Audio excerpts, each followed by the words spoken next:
नमस्कार, स्वदेश न्यूज देख रहे हैं आप। मैं हूं आपके साथ राखी और इस खास पेशकश में बंगाल की लड़ाई बनारस तक आई पर आप सभी का स्वागत है। सबसे बड़ी बात यह है कि चर्चा तो हम करेंगे कि कितनी सियासत है, लेकिन थोड़ा सा जो एंगल है वो अलग होगा कि बंगाल की लड़ाई बनारस पर आई। जी हाँ, वहीं आपको बता दें कि चुनावी घमासान बंगाल में है, लेकिन उसमें नाम बनारस का आ गया है। तो कैसे, पहले इस पर एक नजर डाल लेते हैं और फिर चर्चा को आगे बढ़ाएंगे।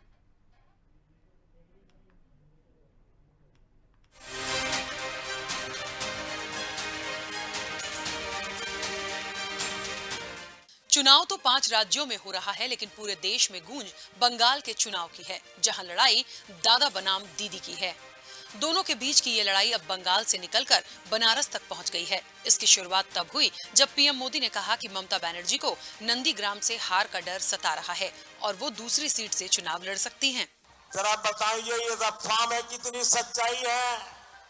यहाँ जो लोगों में कानाफूसी चल रही है कि आप अचानक किसी एक सीट पर आखिर में फॉर्म भरने जा रही हो, क्या ये सच्चाई है क्या? बीजेपी के दूसरे नेताओं ने भी इस बात को आगे बढ़ाया तो टीएमसी भी कहां चुप रहने वाली थी।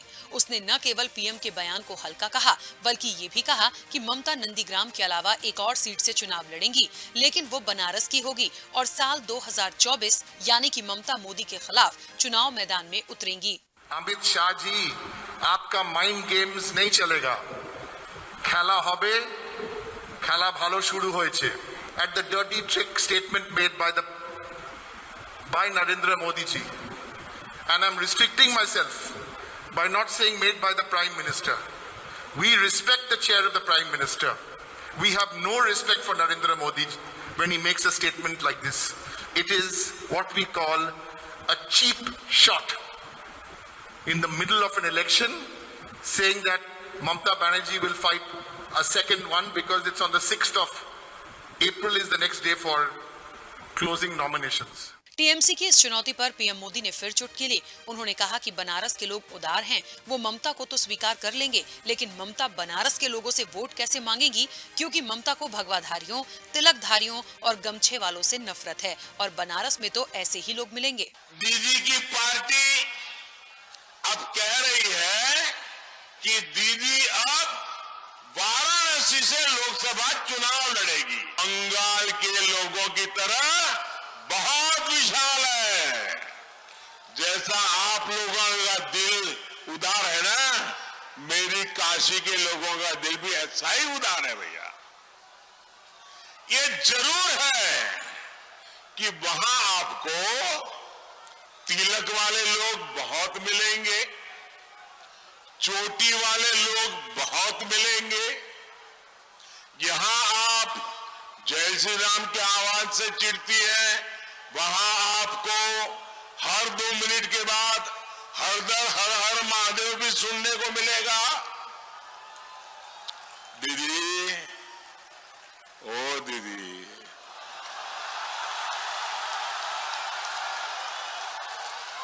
फिर आपका होगा क्या?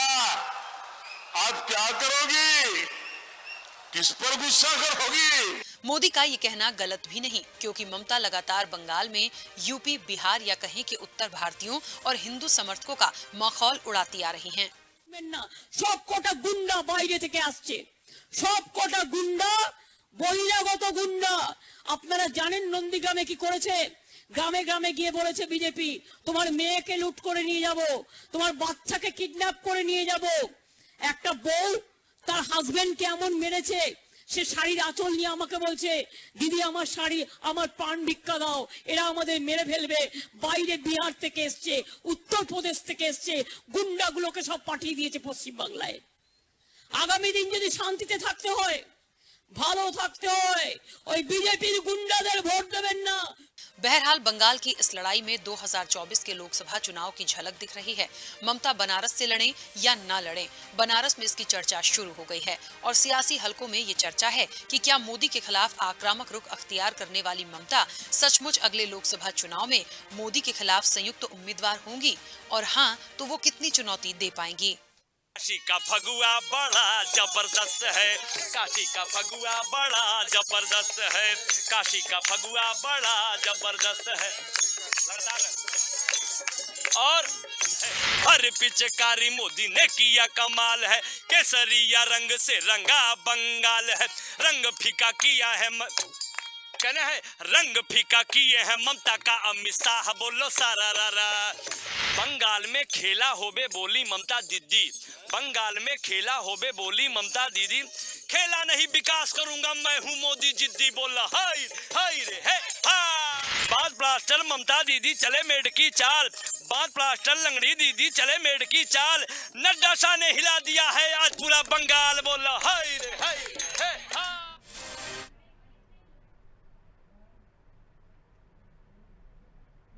तो देखा आपने, सुना आपने, बंगाल की लड़ाई बनारस पर आई, और इसलिए क्योंकि अब ये कहा जा रहा है, समझा जा रहा है और माना जा रहा है कि आने वाले जो लोकसभा चुनाव होंगे 2024 में, वहां की लड़ाई मोदी वर्सेस ऑल की होगी।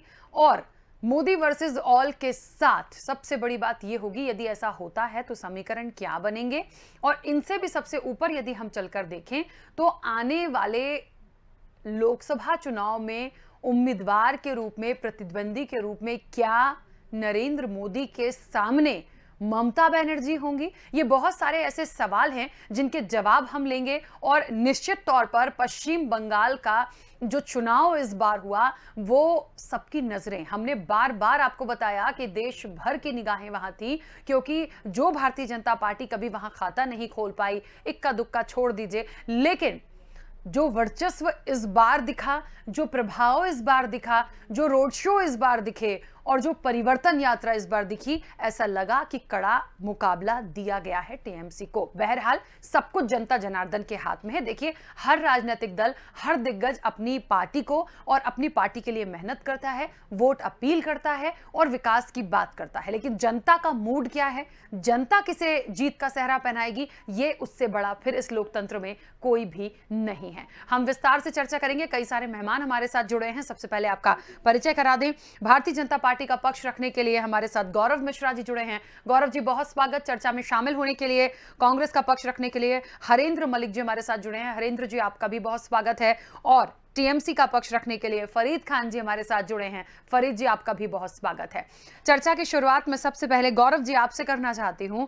अब ऐसा लग रहा है कि आने वाले 2024 के जो लोकसभा चुनाव होंगे, क्या वाकई में हम प्रतिद्वंदी के रूप में मोदी वर्सेस ममता दीदी माने और मोदी वर्सेस ऑल माने, और यदि ऐसा होता है तो क्या समीकरण बनेंगे? देखिए, मोदी जी पूरे विश्व के सर्वमान्य नेता के रूप में उभरे हैं। आज वो पूरी व्यवस्था के, आज जो पूरे विश्व में जो भारत की पहचान बनी है, वो पहचान कहीं न कहीं मोदी जी से सीधे तौर पर जुड़ी हुई है।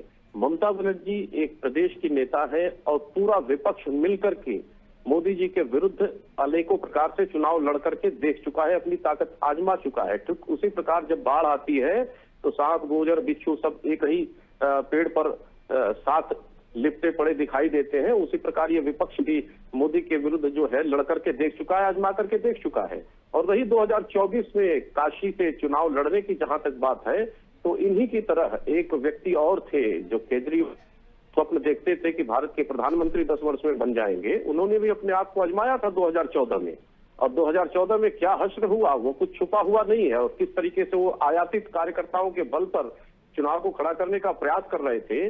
और आज जब ममता बनर्जी जी ये स्वप्न देख रही है, मोदी जी के विरुद्ध चुनाव लड़ना भी अपने पहचान को जीवित रखने के जैसा ही है। वो ममता बनर्जी जी जिनका राजनीतिक अवसान होने जा रहा है, जिनकी राजनीतिक यात्रा समाप्त होने जा रही है बंगाल से, और बंगाल में भगवा फहरेगा, कमल खिलेगा और भारतीय जनता पार्टी की पूर्ण बहुमत की सरकार बनने जा रही है। तो निश्चित रूप से बंगाल का काशी के साथ बहुत पुराना आध्यात्मिक और सांस्कृतिक रिश्ता रहा है। वहां के लोग यहाँ काशी में आते रहे हैं और धर्म का लाभ लेते रहे हैं, तो धर्म के लाभ के लिए आए, लेकिन राजनीति की कहीं कोई गुंजाइश, कोई संभावना काशी में बची नहीं है। मुझे ऐसा लगता है कि काशी के लोग उन्हें और कड़ा जवाब देंगे।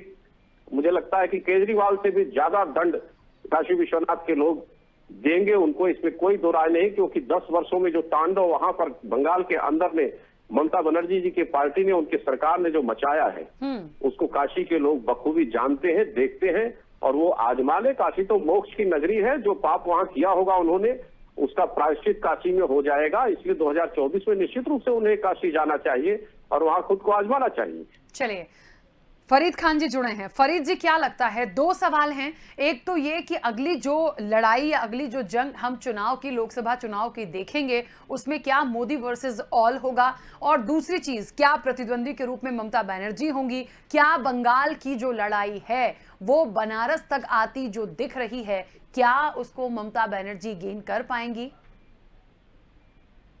देखिए, सबसे पहले तो मैं ये बता दूं कि अभी हम लोग सिर्फ विधानसभा, वेस्ट बंगाल के विधानसभा इलेक्शन पर ध्यान ये बोले थे बीजेपी तुम्हारे मेयर के लोग, मगर जिस तरह से सारे यूपी के लोग, मध्य प्रदेश के लोग, हिमाचल के लोग और गुजरात के लोग यहाँ पर आके लोगों ने जोर लगाया हुआ ममता बनर्जी के ऊपर, तो इससे तो ये तो साबित होता है कि हिंदुस्तान में अभी एक ही नेत्री बचे हैं जिससे पूरा हिंदुस्तान उनकी तरफ निगाहें उठाकर देख रहा है, और खास तौर से जो रूलिंग पार्टी के लोग हैं उनको सबसे ज्यादा खतरा ममता बनर्जी से।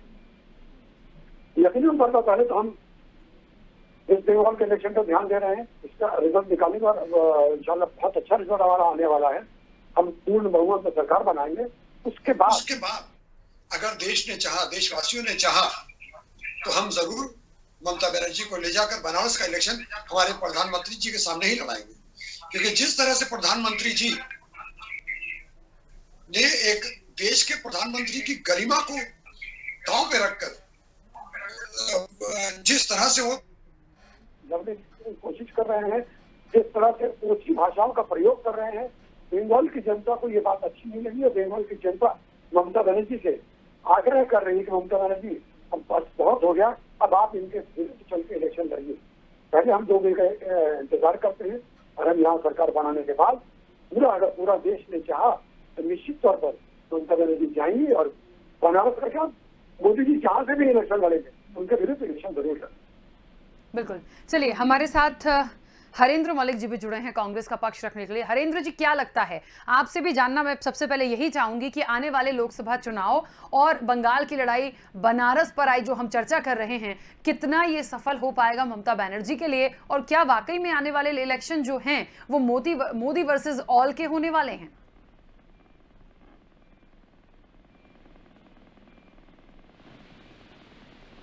हरेंद्र जी, मेरी आवाज पहुंच रही है आप तक?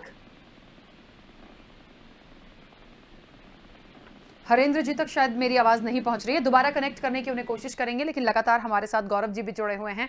गौरव जी, बहुत सारी बातें फरीद जी ने यहाँ पर रखी हैं। बात ये होती है कि आरोप इस तरह के लगाए गए हैं, हिंदुत्व की, तिलकधारियों की, गमछे वालों को ममता बनर्जी बिल्कुल पसंद नहीं करती, और यदि ऐसा है तो फिर कैसे जाएंगी बनारस में? पीएम मोदी ने तो ये कहा है कि वहां तो सिर्फ यही चलता है, रंग रंग में, और यही बसा हुआ है। कैसे उनको लोग चुन पाएंगे? वो प्रेम भाव कैसे आएगा उनके दिल में?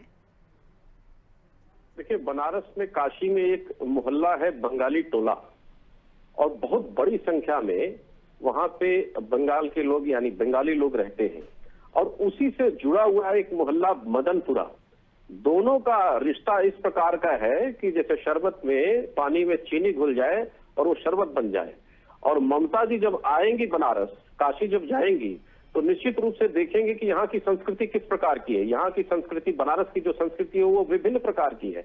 पूरे देश भर के लोगों की संस्कृति काशी में मिलती है और सब घुल मिल करके रहते हैं। लेकिन इन्होंने जो काम किया है पश्चिम बंगाल के अंदर में, जो एक तुष्टीकरण की जो इंतहा कर दिया इन्होंने, और जिस प्रकार से वहां पे एक बहुसंख्यक समाज को सताया गया और उनको सप्रेस किया गया एक लंबे कालखंड, जब वामपंथियों की सरकार थी, सीपीएम की सरकार थी, उस समय से जो यात्रा शुरू हुई हिंदुओं को, बंगालियों को सताने की, और जिस तरीके से इन्फिल्ट्रेशन शुरू हुआ और बांग्लादेश के लोगों को बसाना शुरू किया गया और बाकायदे उन्हें राजपत्रित किया गया, शासन की तरफ से हर वो सुविधाएं दी गई, क्लबों में उनको मजबूत किया गया, थानों को संचालित करने के लिए उनको ताकत दी गई, पैरेलल एक सरकार सत्ता का एक व्यवस्था वहां पे कायम किया गया, गुंडों की एक व्यवस्था कायम की गई, और इनका वोट बैंक बढ़ाया गया। आज 70 से 80 लगभग 100 विधानसभाओं में इनकी डेमोग्राफी बदल चुकी है पश्चिम बंगाल की। तो जो उनका कुकृत्य है पिछले 30 वर्षों का, और विशेष रूप से ममता बनर्जी के कालखंड में वहां के लोगों ने जब परिवर्तन किया था, ये उम्मीद किया था कि ममता बनर्जी पश्चिम बंगाल में व्यापक परिवर्तन लाएंगी, वहां का विकास करेंगी। लेकिन आज जीडीपी में जो पश्चिम बंगाल कभी नंबर 1 पे हुआ करता था, आज हाशिए पे चला गया है। उद्योग धंधे बर्बाद हो गए हैं। लेकिन गौरव जी, ऐसा नहीं लगता, ऐसा होने के बाद भी जनता ने ममता बनर्जी पर बहुत विश्वास जताया है पश्चिम बंगाल की। यदि ऐसा नहीं होता तो अब तक क्यों जीतती? हार चुकी है, नंदीग्राम से चुनाव हार चुकी है। 2 मई को आप देखिएगा, जब रिजल्ट आएगा, परिणाम आएगा, तो बहुत स्पष्ट हो जाएगा कि हताशा में आज ममता बनर्जी जी विपक्षियों को एकजुट करने की बात कर रही हैं। यूपी और बिहार के लोगों को गुंडा बता रही हैं। वो यूपी और बिहार के लोग जो पश्चिम बंगाल में घुले मिले हुए हैं, वहां की अर्थव्यवस्था में बहुत बड़ा योगदान देते हैं, और यूपी बिहार के लोगों को गुंडा कह करके वो क्या बताना चाहती हैं? उसी उत्तर प्रदेश में आकर के चुनाव लड़ना चाहती हैं। वो किसे चुनौती देना चाहती हैं? और देखिए, मोदी जी के तो विरुद्ध पूरा विपक्ष एक साथ मिल करके खड़ा है और अपनी औकात देख चुका है, और 2024 में भी वो देखेगा, और देश की जनता दिखाएगी, देश की जनता दिखाएगी कि साफ नियत और सही विकास किस तरीके से होता है। सबका साथ, सबका विकास और सबके विकास के मंत्र पर सरकारें कैसे काम करती हैं। डिस्क्रिमिनेशन की पॉलिटिक्स, तुष्टीकरण की पॉलिटिक्स, अलगाव की पॉलिटिक्स, भाई भतीजावाद की पॉलिटिक्स और व्यक्तिवाद की पॉलिटिक्स इस देश से समाप्त हो रही है, और ये लोग उसी तरह से समाप्त हो जाएंगे। यदि इन्हें राजनीति में जीवित रहना है, भारत की राजनीति में, तो इन्हें भी राष्ट्र की मुख्य धारा की राजनीति करनी पड़ेगी, देश को आगे बढ़ाने की राजनीति करनी पड़ेगी, तोड़ने की राजनीति नहीं करनी पड़ेगी। छद्म युद्ध, छद्म गृह युद्ध से अपने को खड़ा करना, ये पाप अब देश की जनता समझ चुकी है, और ये प्रायश्चित करने के लिए काशी जाएं तो मुझे लगता है कि इनका जीवन तर जाएगा, और इन्हें जाना चाहिए इस प्रायश्चित को करने के लिए। चलिए, हमारे साथ हरेंद्र जी भी जुड़ गए हैं, एक बार उनके पास मैं आऊंगी, लेकिन एक सवाल मेरा फरीद जी से है। फरीद जी, बहुत सारी बातें गौरव जी ने यहाँ पर रखी हैं, और उनका कॉन्फिडेंस देखिए आप, मुझे उनका भी और भारतीय जनता पार्टी का, कि कितना ही विकास पहले किया होगा या नहीं किया होगा, इस बार कहीं से कहीं तक ममता बनर्जी नहीं आएंगी, और नंदीग्राम तो बिल्कुल भी नहीं। कॉन्फिडेंस तो अपने वर्करों को उनको दिखाना ही पड़ेगा, अदरवाइज जो कुछ वर्कर उनके पास बंगाल में है भी, वो भी साथ नहीं रहेंगे। वोटिंग के दिन से पहले ही वो खिसक के चले जाएंगे। इसलिए गौरव जी सीनियर नेता हैं, और नेताओं का ये काम होता है अपने वर्करों के करके रखना, उनको कॉन्फिडेंस दिखाना। खैर, ये तो हर किसी की बात होती है, लेकिन मैं आपको बता रहा हूँ कि नंदीग्राम की तो 90% वोट हमारे साथ है। वो आने वाले 2 तारीख को आपको नजर आ जाएगा, क्योंकि हमको, गौरव जी तो उत्तर प्रदेश में की बात कर रहे हैं, हम तो यहाँ जमीनी स्तर पर जा रहे हैं, जमीनी स्तर पर काम कर रहे हैं। रही तुष्टीकरण और तुष्टीकरण की राजनीति, तो ना हम तुष्टीकरण की राजनीति करते हैं, ना ही हम तुष्टीकरण की राजनीति करते हैं। हम काम की राजनीति करते हैं, जनता के खुद मिलकर काम करने की राजनीति करते हैं, लोगों को मिलाकर जोड़कर रखने की राजनीति करते हैं। हम किसी को कहीं का गुंडा नहीं बोलते हैं, हर जगह इंसान रहते हैं, और हम इंसानों को देखकर इंसानों की राजनीति करते हैं। हर समाज में हर जगह पे अच्छे लोग भी होते हैं, बुरे लोग भी होते हैं, हम किसी को बुरा नहीं बोलते हैं। ये हिंदुस्तान हमारा है, ये बंगाल हमारा है, ये उत्तर प्रदेश हमारा है, ये मध्य प्रदेश हमारा है। हम किसी को अलग रखने का काम नहीं करते हैं, दूर रखने का काम नहीं करते। जी, चलिए, हमारे साथ हरेंद्र जी भी जुड़े हुए हैं। हरेंद्र जी, सबसे पहले तो बहुत स्वागत चर्चा में जुड़ने के लिए, और सवाल आपसे बस यही होगा मेरा कि अब जो चर्चा चल रही है कि बंगाल की जो लड़ाई है वो बनारस पर आई, बनारस की बात इसलिए हो रही है क्योंकि अब ये जो बातें आ रही हैं कि लोकसभा का 2024 का जो चुनाव होगा, क्या वाकई मोदी वर्सेस ऑल होगा, तमाम पार्टियां एक तरफ, मोदी वर्सेस ऑल की बात, और अगर ऐसा होता है तो क्या समीकरण होंगे। ममता दीदी के लिए जो खबरें हैं कि अब वो बनारस जाकर या काशी जाकर लोगों का दिल जीतेंगी, और एक टक्कर निश्चित तौर पर किसको देने की बात है, आप समझ सकते हैं यहाँ पर, क्या ऐसा हो पाएगा? देखिए, बड़ा साक्षी बात अभी मिश्रा जी कह रहे थे, मैं बड़ी विनम्रता पूर्वक इनकी बात को सहमत हूँ कि बाढ़ आई, और ऐसी बाढ़ आई मोदी जी के साथ कि देश से रोजगार को बहा ले गई, अर्थव्यवस्था को बहा ले गई, सारे पब्लिक अंडरटेकिंग को बहा ले गई, और देश के किसानों को बहा करके ले गई। ये तो एक बड़ी उपलब्धि है। मैं उन लोगों में से हूँ, चंद्रशेखर मेरे अध्यक्ष रहे हैं पार्टी के, इंदिरा गांधी जी के साथ भी हमने, जब हम राजनीति शुरू की थी, हमने इंदिरा जी को भी सुना है, लाल बहादुर शास्त्री जी को भी सुना है, हमने गुलजार लाल नंदा, मोरारजी देसाई, चौधरी चरण सिंह, इंदिरा गांधी और चंद्रशेखर जी सबको प्राइम मिनिस्टर के रूप में सुना है। पर मैंने कभी ऐसा प्राइम मिनिस्टर नहीं सुना जो इतना सत्य से परे बोलता हो कि बांग्लादेश में जाकर के ये कह दे कि मैं बांग्लादेश की आजादी में मैंने सत्याग्रह किया था और मैं जेल भी गया था। वो किसके खिलाफ सत्याग्रह किया था, कौन सी जेल में गए थे और कब जमानत हुई थी इनकी, और इन्होंने जब शपथ पत्र बनारस में दिया था तो उस समय कहा था मैं जेल नहीं गया। देखिए, हम बांग्लादेश को आजाद हिंदुस्तान की फौज ने, बहादुर सेना ने अपनी बलि दे करके हिंदुस्तान की सेना की बहादुरी के कारण, उनके शौर्य के कारण बांग्लादेश का निर्माण हुआ था।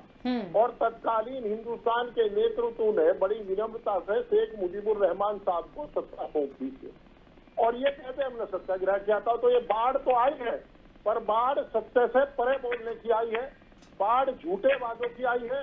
और जहाँ तक स्थिति यह है, इतना अहंकारी हमें बनारस बता रहे हैं, काशी बता रहे हैं, इतना अहंकार ठीक नहीं। तो इस देश में ऐसी भी पार्टी है, जिस पार्टी में मैं हूँ उस पार्टी ने 7 साल राज किया है, तब आप कहाँ थे? देखिए, ये अहंकार की भाषा ठीक नहीं लगती। और ममता जी और इनका चुनाव जो है, देखिए भारतीय जनता पार्टी एक नीति पे काम कर रही है, उन्हें भय है कांग्रेस से, नेशनल पार्टी कांग्रेस है, वो कांग्रेस को कमजोर करने की कोशिश करते हैं। बांग्लादेश में भी उन्होंने, इसमें बंगाल में भी उन्होंने यही किया कि कांग्रेस का नाम ना लेकर के ममता जी का अपना नाम कर दिया। आसाम में भी उन्होंने ये कोशिश की। उनकी स्ट्रेटेजी ये है कि आप कांग्रेस को कमजोर करो और ये दिखाओ कांग्रेस से लड़ाई नहीं, हमारी लड़ाई क्षेत्रीय पार्टी से, जबकि लड़ाई कांग्रेस से रहेगी इनकी। और इनको पता लग जाएगा सत्ता कभी किसी की परमानेंट नहीं होती। मेरे याद है, मैं एमएलए था तो इन्हीं के पार्टी के कल्याण सिंह जी के एक भाषण मैंने सुना था कि सत्ता की कुर्सी बहुत पतिव्रता नारी नहीं है कि एक के साथ रहे, सत्ता तो बदलती रहती है, आती रहती है, जाती रहती है। तो ये इतना अहंकार ठीक नहीं है। ये सबके धर्म पर चोट करते हैं, जाति पर चोट करते हैं। हाँ, एक बात जरूर है कि इनमें करिश्मा है, ये झूठ बोलने का करिश्मा है। और पहली बार मैंने देखा है, मैंने प्रधानमंत्रियों के नाम गिनवाए जिनके साथ हम लोग एमएलए एमपी रहे हैं, मैंने पहली बार देखा है कि फौज के मामले को तो हमारी बहादुर सेना, जिसका अपना एक गौरवमय इतिहास है, उसके करक को भी ये लोग कहते हैं मोदी जी ने कर दिया, मोदी जी ने कर दिया, मोदी जी ने कर दिया। अगर ये स्ट्राइक मोदी जी ने कर दिया तो पुलवामा शहीद में मोदी जी ने कर दिए। अब कल जो छत्तीसगढ़ में घटना हुई है, ये मोदी जी कहते थे कि जब देश की सीमाएं प्रधानमंत्री के अधीन है, कैसे आतंकवादी घुसे। आज पूछता हूँ कैसे घुसे। नक्सलाइट ने इस देश को इतनी बड़ी चोट दी है, इतनी पाकिस्तान में नहीं है, चीन में नहीं दी। और पूछना चाहते हैं इनसे कि चाइना ने जो हमारी जमीन कब्जाई है, ये जो बाढ़ आ रही है, चाइना की तरफ क्यों नहीं जाती, उसको क्यों नहीं बोलते आप?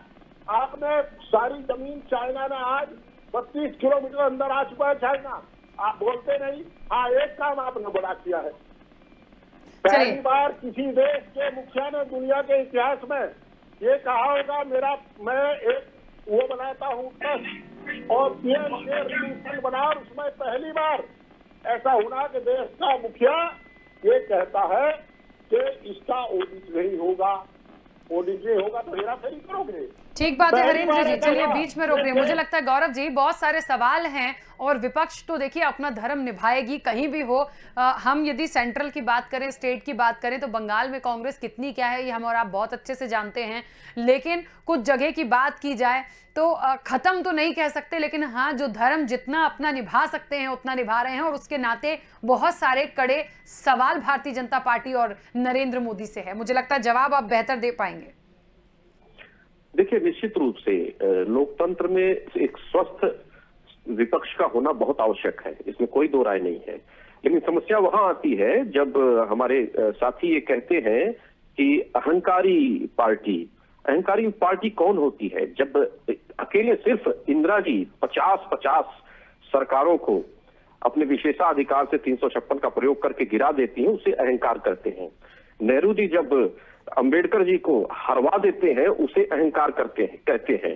अहंकार तो उसे कहते हैं कि पेरोल पर, सब बेल पर इनके सारे नेता आज घूम रहे हैं, बाहर घूम रहे हैं, उसे कहते हैं। जो कानून को कुछ समझता न रहा हो इस देश के अंदर में, इस देश के मूल जो सनातन संस्कृति के वाहक हैं, उनको कुचलने का काम करने का, उसको कुचलने का काम हमेशा कांग्रेस पार्टी ने किया है, उसे अहंकार कहते हैं।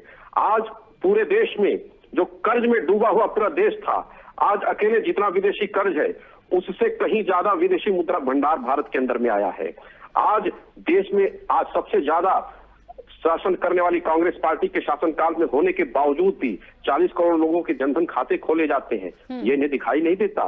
आज 10 करोड़ से ज्यादा लोगों के घरों में शौचालय बनते हैं, वो इन्हें दिखाई नहीं देता। कहां सोए हुए थे ये? उज्ज्वला योजना में गैस सिलेंडर मिलता है, वो इन्हें दिखाई नहीं देता। 18,500 से ज्यादा गांव बिजली से अछूते रह गए थे, वो नहीं दिखाई देता। क्या ये अहंकार है? आज पूरे विश्व में भारत की जय जयकार हो रही है, वो इन्हें दिखाई नहीं देता। इस कोरोना काल में भी जहां एक तरफ ध्वस्त हो गई पूरी अर्थव्यवस्था, आज वी शेप में ऊपर बढ़ रही है। सबसे ज्यादा जीएसटी का कलेक्शन पिछले तिमाही में आया है, वो इन्हें दिखाई नहीं देता, इन्हें केवल स्तंभ दिखाई देता। समस्या इस बात की है कि विपक्ष में एक बहुत बड़ी होड़ है कि हम सबसे बड़े विपक्ष है और हम सबसे कमजोर विपक्ष है। इसकी प्रतिस्पर्धा बहुत बड़ी है। समस्या है कि ये सब सारे एक हो करके। चलिए गौरव जी, बीच में रोक रही हूँ, बहुत जल्दी से 30 सेकंड में अपनी प्रतिक्रिया। फरीद जी, बहुत सारे दोनों पक्षों को सुना है, आगे क्या दिखता है? देखिए, मोदी जी को तो चाहिए था, जिस तरह से सबसे पहले तो मैं बताऊं कि कल सीआरपीएफ के जो हमारे 22 जवान शहीद हुए हैं सुकमा में, तो इस देश के प्रधानमंत्री को क्या करना चाहिए? पहले तो वहां जाके देखना चाहिए था, मगर उन्हें जवानों की शहादत की कोई परवाह नहीं है। उनको बंगाल में सरकार बनाने की परवाह है और वो अभी से डिसाइड कर चुके हैं कि इस दिन शपथ होगी और मैं शपथ में आके किसान भाइयों को ये वादा करूंगा कि मैं तुम्हें पैसा देने के लिए तैयार हूँ। यही अहंकार है। हमारे भाई साहब कह रहे थे अहंकार की बात, अहंकार यही है। उन्हें पूरा लोकतंत्र से उड़ित किया है, उन्होंने सब कुछ डिसाइड कर लिया है। ऐसा लगता है कि उन्होंने सब कुछ फिक्स कर लिया है पहले से ही कि सरकार हम ही बनाने जा रहे हैं। उन्हें जनता पर, उन्हें यहाँ के लोगों पर, उन्हें लोकतंत्र पर विश्वास नहीं रहा।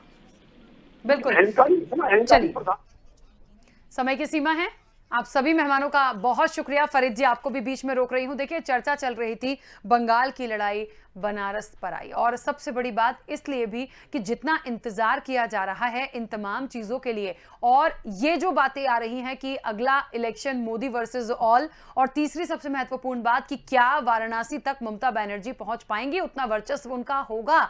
बहुत सारी बातें हैं, क्या होगा देखना दिलचस्प होगा। लेकिन उससे पहले हमें यह देखना होगा कि 2 मई को भारतीय जनता पार्टी का बंगाल में खाता खुल भी रहा है या नहीं। बाकी चर्चाएं तो 2024 में अभी वक्त है। फिलहाल इस चर्चा में इतना ही, दीजिए इजाजत, नमस्कार।